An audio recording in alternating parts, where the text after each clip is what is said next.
नाव देवजी उत्तम भुसे. आम्ही लोणचे शेतकरी आहोत. आम्ही 3 वर्षापासून मिरचीची शेती करता.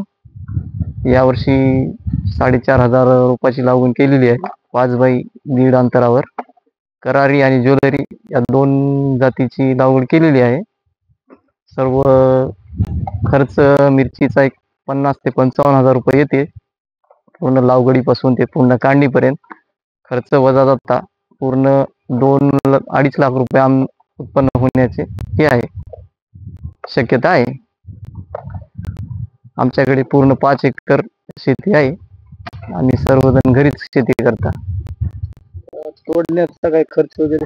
तोडण्याला मजूर भेटत नाही, त्याच्यामुळे आम्ही सर्व घरच्या घरीच तोडणी करून अर्धापूरच्या व्यापाऱ्यांना बाहेरगावी नांदेडला किंवा भोकरला बिटाला नेऊन देता.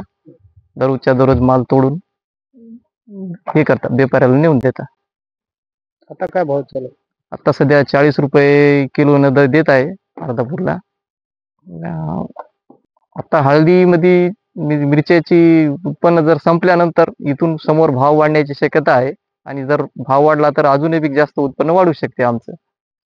अशीच सर्व शेतकऱ्यांनी जर नवीन नवीन पिकं घेऊन जर शेती केली तर आत्महत्या रोखतील आणि सर्वांना फायदा होईल याचा.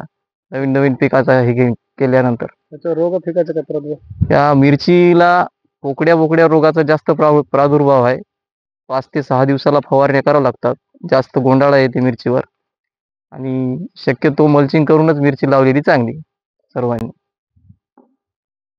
याच्यानंतर समोर समजा आता लग्नसराई चालू झाल्यानंतर मिरचीला दर वाढायची शक्यता आहे आणि इथून पूर्ण आता उन्हाळा चालू झाल्यानंतर पूर्ण भाजीपाल्याचे भाव वाढतील आणि सर्व शेतकऱ्यांना याचा फायदा होईल. अंदाजे किती उत्पन्न होईल पूर्ण संपेपर्यंत? आता पूर्ण संपेपर्यंत सर आम्हाला 2.5 लाख रुपयाच्या आसपास उत्पन्न होण्याची शक्यता आहे. परवडतं खाते का? हो, परवडते ना सर. 4 महिन्याचं पीक आहे सर हे. 4 महिन्यामध्ये 2-2.5 लाख रुपये उत्पन्न म्हणजे कोणत्याच पिकात होत नाहीत.